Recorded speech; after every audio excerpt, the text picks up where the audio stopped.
नमस्ते मेरे मोटर प्रेमियों। नमस्ते एंजो। आजकल F1 सीन इतना तनावपूर्ण क्यों है?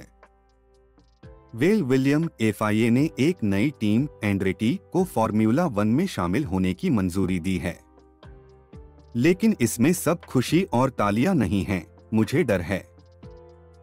सचमुच? इसका कारण क्या है कि प्रतिक्रिया धीमी है? खेल के वाणिज्यिक पक्ष यानी FOM ने इसके बारे में अचानक चुप्पी बरती है। यह अजीब है कि मौजूदा टीमें भी चुप हैं, जो कि उनकी सामान्य बोलचाली प्रकृति के मुताबिक विचित्र है। यह काफी असामान्य है। क्या आपको इस विभाजन का कारण कुछ अंदाजा है? FIA के अध्यक्ष के रूप में मोहम्मद बिन सुलेम के आने के बाद FIA और FOM के बीच संबंधों में तनाव बढ़ा है, और इस नई टीम के प्रवेश के साथ यह स्थिति आगे बढ़ा रही है। थोड़ा गड़बड़ सा लग रहा है, नहीं? वास्तव में विलियम टर्नर मौजूदा टीमें FOM से आने वाले नए सदस्य के साथ अपने धन के हिस्से को पतला होने की चिंता कर रही हैं। और फिर यह सवाल भी है कि क्या FOM एंड्रेटी को खेल में शामिल होने से रोक सकता है या नहीं। अरे वाह, वहाँ काफी ड्रामा है। हे सभी, आप अपने आदमी एंजो को सुन रहे हैं। और यह है विलियम, आपके विश्वसनीय समीक्षक। हम रोजाना यहाँ हैं, चैनल F1 के लिए जज्बा पर फॉर्मूला 1 की दुनिया से नवीनतम खबरें लेकर। सदस्यता लेना और नोटिफिकेशन बेल दबाना न भूलें। अब चलिए गैस पेडल को दबाते हैं।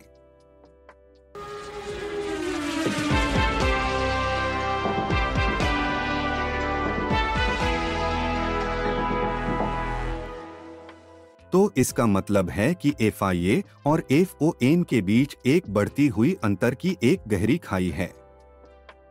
रोचक। क्या आपका मतलब है कि FIA द्वारा नई टीम की मंजूरी को FOM ने अच्छी तरह से स्वीकार नहीं किया है? बिल्कुल सही। FOM की ओर से एक विशेष चुप्पी रही है। यहां तक कि मौजूदा टीमें भी इस मंजूरी के बारे में कुछ नहीं पोस्ट कर रही हैं।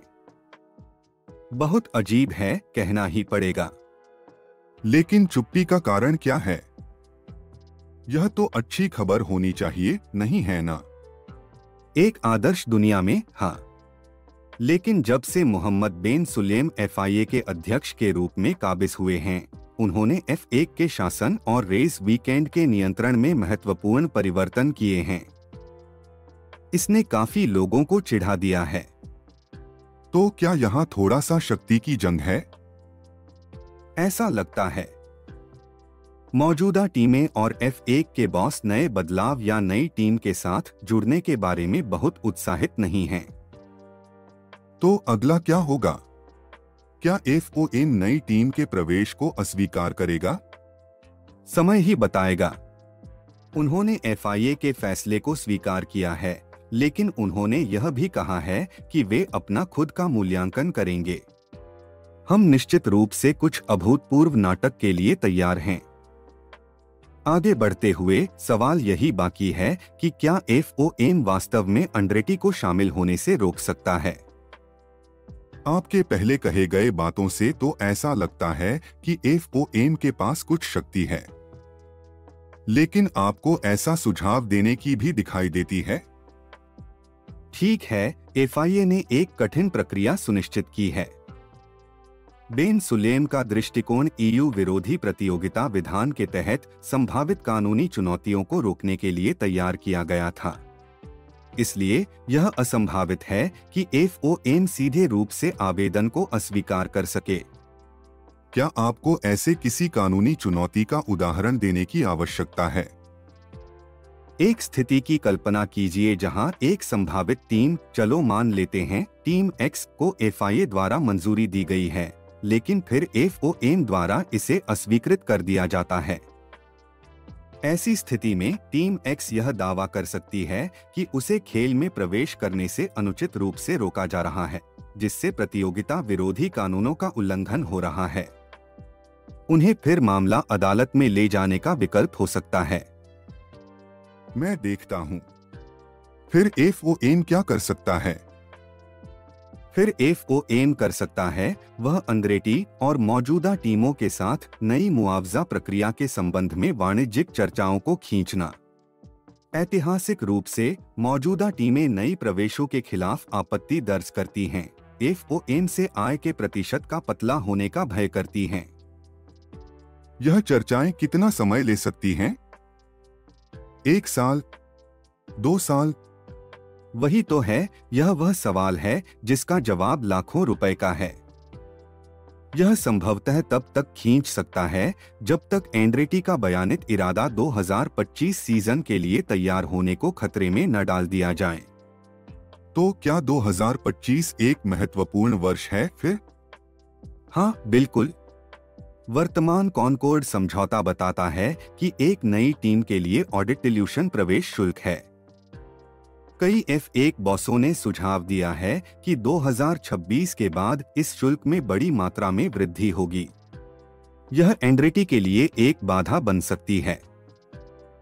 लेकिन क्या फॉर्मूला 1 में नियामक और वाणिज्यिक कार्यों को अलग करने वाले कानून है? सही। मैक्स मोसली और बर्नी एक्लेस्टोन के कार्यकाल में यूरोपीय संघ की हस्तक्षेप के बाद FIA अब नियामक मामलों का प्रबंधन करता है, जबकि FOM वाणिज्यिक मामलों का ध्यान रखता है। इस अलगाव का उद्देश्य मोटर स्पोर्ट के पहुंच को सुरक्षा और न्यायता मानदंडों को पूरा करने वाले किसी भी व्यक्ति या संगठन को सुनिश्चित करना है।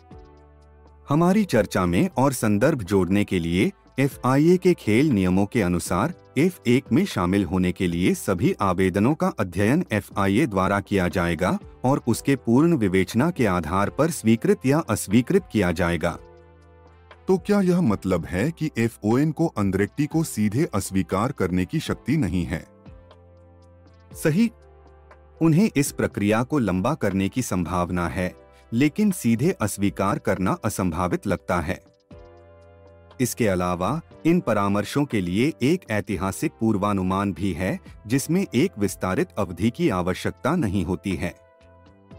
उदाहरण के लिए 2010 में 3 टीमों को मंजूरी मिली थी और ब्रॉन को सिर्फ हफ्तों का समय था जब उन्हें अपनी टीमों को पंजीकृत करने के लिए सीजन शुरू होने से पहले।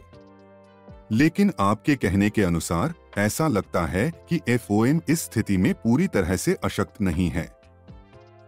यह सत्य है। वे 1 जून 2024 तक परामर्शों को लंबा करने का प्रयास कर सकते हैं, जिसके बाद एंड्रेटी को प्रतिस्पर्धी के रूप में पंजीकृत किया जाना चाहिए। हालांकि प्रक्रिया को लंबा करने से नई टीम F1 में शामिल होने की जगह एक संभावित हंसी का कारण बन सकती है। और क्या कहें बिना प्रतिस्पर्धी प्रक्रिया से एंड्रेटी को 2026 तक अस्वीकृत करने और संभावित मुकदमों के बारे में? यह भी एक संभावना है।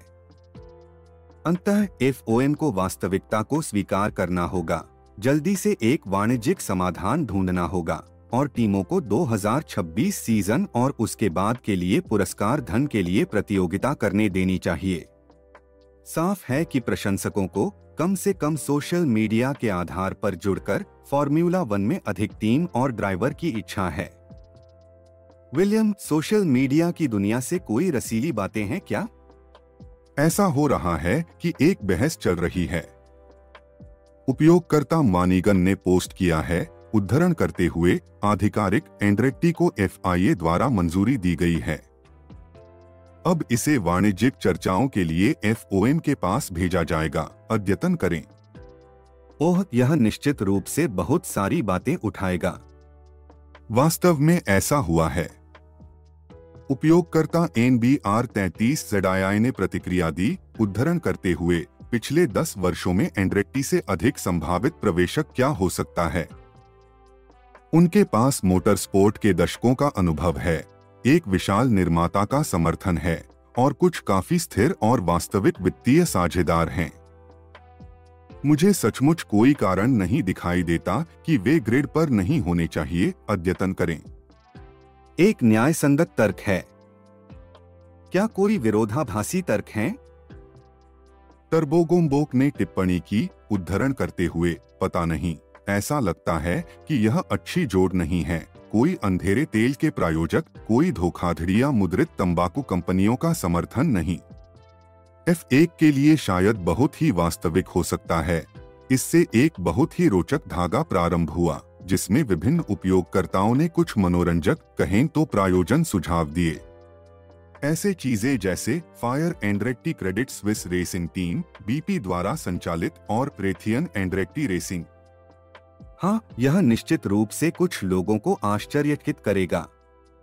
एक उपयोगकर्ता ने तंग करते हुए यह भी मजाक किया, उद्धरण करते हुए, अमेरिकी सैन्य औद्योगिक जटिलता की शक्ति को F1 पर भारी पड़ने दें, उद्धरण समाप्त।